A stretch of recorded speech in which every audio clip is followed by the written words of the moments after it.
오늘은 연중 24주일로 빛과 어둠 사이에서 라는 말씀의 제목으로 은혜를 함께 나누고자 합니다. 우리는 신앙인입니다.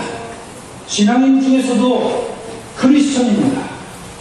예수님을 그리스도라고 우리의 구세주라고 고백하는 신앙인 것입니다. 그렇다면 정말 신앙인이 된다고 하는 것은 무슨 의미입니까? 누가 신앙입니까?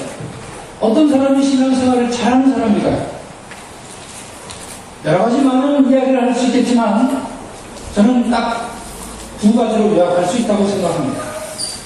하나는 내가 예수 그리스도를 인격적으로 만날 때 비로소 내가 신앙인이 될 수 있다는 것입니다.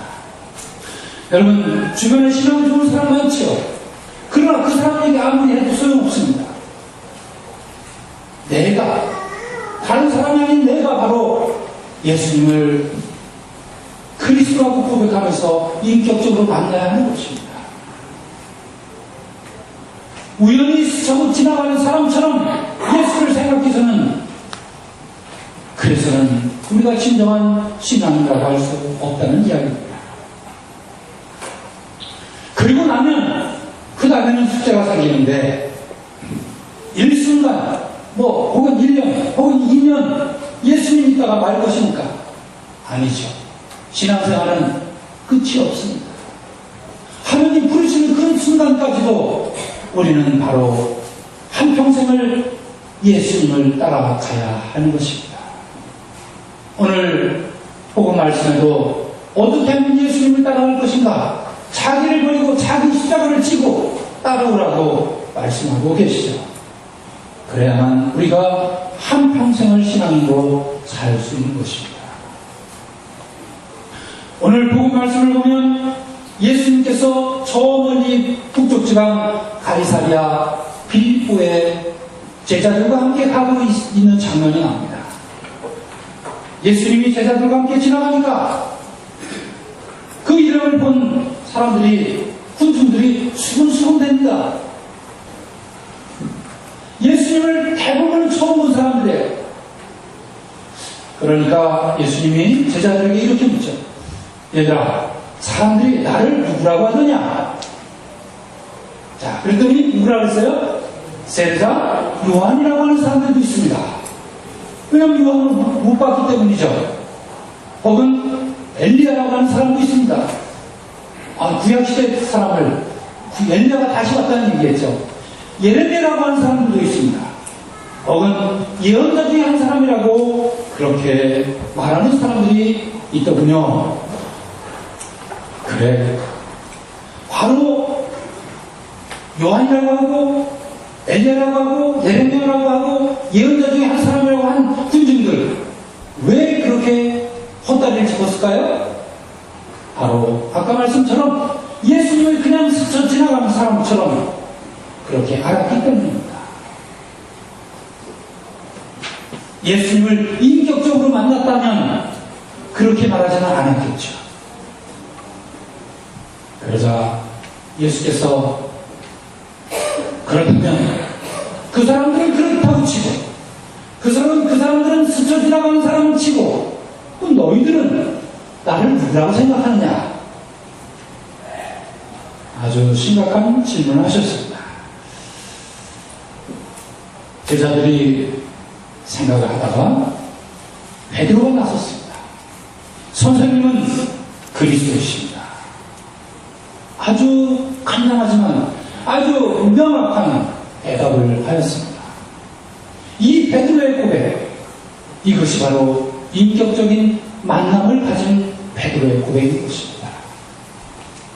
예수님을 인격적으로 만날 때 비로소 예수님을 그리스도라고, 당신이야말로 나의 인생을 완전히 뒤바뀌어 놓은 사람, 그래서 내 인생의 주인이고 나를 구원할 수 있는, 나의 인생 길에 실타래처럼 엉켜있는 많은 사건들과 많은 생각들을 정말 놀라울 정도로 실타래를 풀어줄 수 있는 사람, 당신은 그리스도이십니다. 이렇게 고백하였습니다. 베드로의 훌륭한 신앙 고백이 아닐 수 없습니다. 베드로가 예수님을 인격적으로 만나는 순간인 것입니다. 진정한 신앙인이 되는 것입니다. 그런데요, 신앙생활을 한다는 것이 이렇게 훌륭한 신앙 고백만 하면서 살 수는 없겠죠. 언제나 베드로처럼 이렇게 지금 이 순간 정말 예수님을 그리스도라고 고백하는 매 순간마다 그렇게 할 수는 없겠죠. 어쨌거나 예수님께서는 베드로의 그 놀라운 신앙 고백을 듣고서 당신의 숨겨놓은 이야기를 꺼내셨습니다. 그게 뭐냐면 순환 예고입니다. 마르코복음 8장 31절에 보면 예수님의 첫 번째 순환 예고라고 하는 표현이 나와요. 그런데 그 첫 번째 예고를 시작하는 첫 번째 말이 뭐라고 되어 있냐면 그때에 비로소, 이 말씀으로 예수님의 순환 예고를 시작됩니다. 그때에 비로소, 그때가 어느 때일까요? 그때가 바로 베드로가 예수님을 그리스도라고 고백했을 때, 그래서 제자들이 비로소 예수님을 인격적으로 만났을 때, 그제서야 예수님은 비로소 평소에 생각하고 있던, 가슴속에 묻어두었던, 제자들에게 그동안 하지 않았던 그 이야기를 제자들에게 숨겨놨던 이야기를 하고 계십니다. 이것이 예수님의 첫 번째 순환입니다. 나는 이제 얼마 안 있으면 원로들과 율법학자들과 바리새파 사람들한테 붙들려가지고 재판을 받고 그 재판으로 인해서 나는 죽게 될 것이다. 하지만 죽는 것으로 끝나지 않고 나는 부활할 것이다. 예수님은 숨겨두었던 이 순환 예고를 비로소 제자들에게 하고 있습니다. 그런데요, 또 베드로가 나섭니다. 원래 이 베드로가요, 성격이 급한 사람입니다. 여차하면 칼을 빼들고 상대방하고 싸우려고 드는 사람이 바로 이 베드로. 주님 안 됩니다. 결코 그런 일이 있어서는 안 됩니다. 예수님이, 우리 선생님이 우리 그리스도라고 제가 이제 막 고백했는데, 예수님하고 이제 인격적으로 만났는데 선생님이 돌아가시다니, 죽으시다니 안 됩니다. 있어서는 안 됩니다. 하고 펄쩍펄쩍 뜁니다.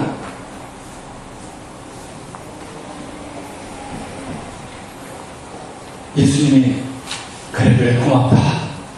그 너밖에 없다. 이럴 줄 알았어요. 그죠? 그런데 예수님이 이렇게 말씀하시죠. 같이 읽어볼까요? 사탄아 물러가라. 하나님의 일은 생각하지 않고 사람의 일만 생각하느라. 여러분, 저 같아도 베드로처럼 했을 거예요. 여러분이라도 그러지 않겠습니까? 예, 저 같으면 100번 아마 붙잡았을 거예요. 선생님이 돌아가시다니, 죽으시다니 아마 막 붙잡고 매달렸을 것입니다. 안 된다고. 하지만 놀랍게도 예수님께서는 베드로를 향해서 그런 건 아니고요. 베드로의 그 말, 그 행위를 향해서 사탄아 물러가라고 하였습니다. 하나님의 일은 생각하지 않고 사람의 일만 생각하는구나. 그러고 보면 그렇게 붙잡는 행위를 사람의 일이라고 예수님 말씀하고 있습니다. 아까까지만 해도, 얼마 전까지만 해도 베드로는 행복했습니다. 제자들은 행복했습니다. 예수님을 그리스도라고 고백하고 얼마나 기뻤는지 모릅니다. 예수님을 인격적으로 만났고 비로소 이제서야 신앙생활을 제대로 하는 것 같아서 베드로는 너무너무 즐거웠습니다. 행복했습니다. 그런데 청천벽력 같은 사탄아 물러가라. 너는 생각하느냐. 정말 욕을 바가지로 먹게 된 것이죠. 여러분, 이 모습을 보면 빛과 어둠이 교차하고 있습니다. 행복과 불행이 교차하고 있습니다. 네, 베드로가 그럴까요? 우리도 그런 것 같습니다. 왜냐하면 빛과 어둠을 분별한다는 것이 어렵기 때문입니다. 하나님의 일과 사람의 일을 정말 옳게 분별해낸다는 것이 그만큼 힘들다는 얘기죠. 여러분, 어디까지가 하나님의 일이고 어디까지가 사람의 일입니까? 어디까지가 빛이고 어디까지가 어둠입니까? 어디까지가 잘한 일이고 어디서부터가 못한 일입니까? 쉽지 않은 거죠. 사람은 그래서 혼동합니다.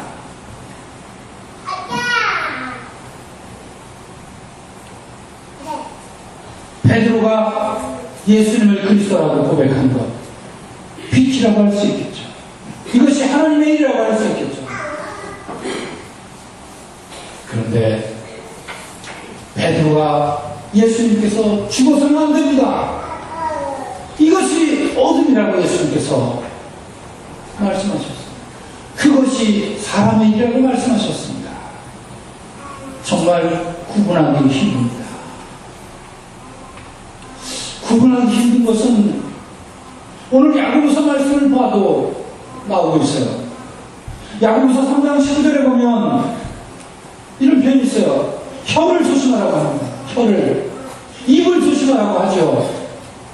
같은 입에서 뭣도 나오고 뭣도 나와요? 찬양도 나오고 전수도 나옵니다.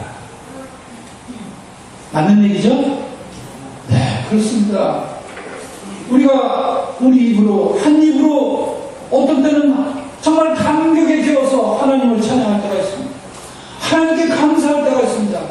하나님, 이 어둠을 이렇게 해쳐갈 수 있도록 힘 주시다니요. 정말 너무너무 감사합니다. 하나님 찬양합니다. 제가 하나님 열심히 믿고 따라가겠습니다. 하다가 어느 순간 사람들의 관계가 잘 안 풀리면 거기에서 우리 입은 마치 독처럼, 악처럼, 뱀의 혀처럼 거기에서 저주가 나옵니다. 남의 생각은 요만큼도 하지 않습니다. 그냥 전도 안 된 돈 입에서 나오는 대로 마구 퍼부어댑니다. 우리가 빛과 어둠을 구분한다고 생각하고 그런 지혜가 있다고 생각을 가지고 판단하지만, 그러나 때로는 우리 입술이 된도 안 된도 뭐 하는지도 모르게 저주를 퍼붓고 있다는 사실입니다. 예수님은 그러나 빛도 어둠도 관통하시는 분이십니다. 예수님은 어둠에 머무르지 않습니다. 죽음에 머무르지 않습니다. 예수님은 다시 그 어둠을 이기시고 부활하십니다. 빛과 어둠이 하나라는 것은 주님 안에서는 빛과 어둠도 방해가 될 수 없다는 것을 우리에게 가르치고 있습니다. 이처럼 빛과 어둠의 경계선은 없습니다. 어디서부터가 빛이고 어디서부터가 어둠입니다. 눈을 감으면 어둠이고 눈을 뜨면 빛인 것입니다.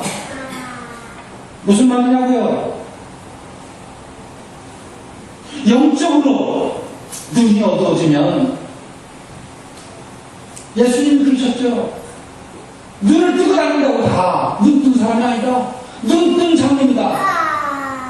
눈을 감았다고 내일이 아니다. 눈을 감아도 영적인 눈이 뜨면 하나님을 볼 수가 있고 세상의 이치를 깨달을 수 있다. 그래서 눈을 감으면 어둠이고 눈을 뜨면 빛인 것입니다. 신앙에는 눈을 떠야 하는 사람인 것이죠. 자기만 바라보면, 자기만 생각하면, 자기 중심적으로만 행동하면 이런 사람이 눈 감은 사람이에요.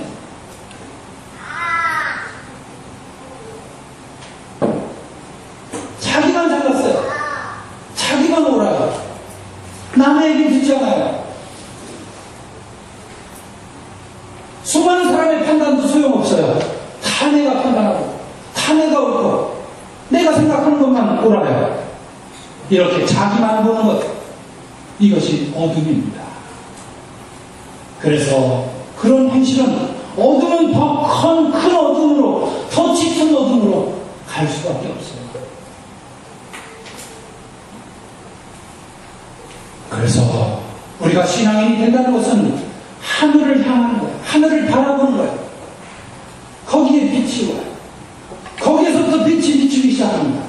우리가 비록 어둠 속에 있을지라도, 때로는 잘못한 행위를 할지라도 눈을 들어서 하늘을 향해야 하는 것이에요.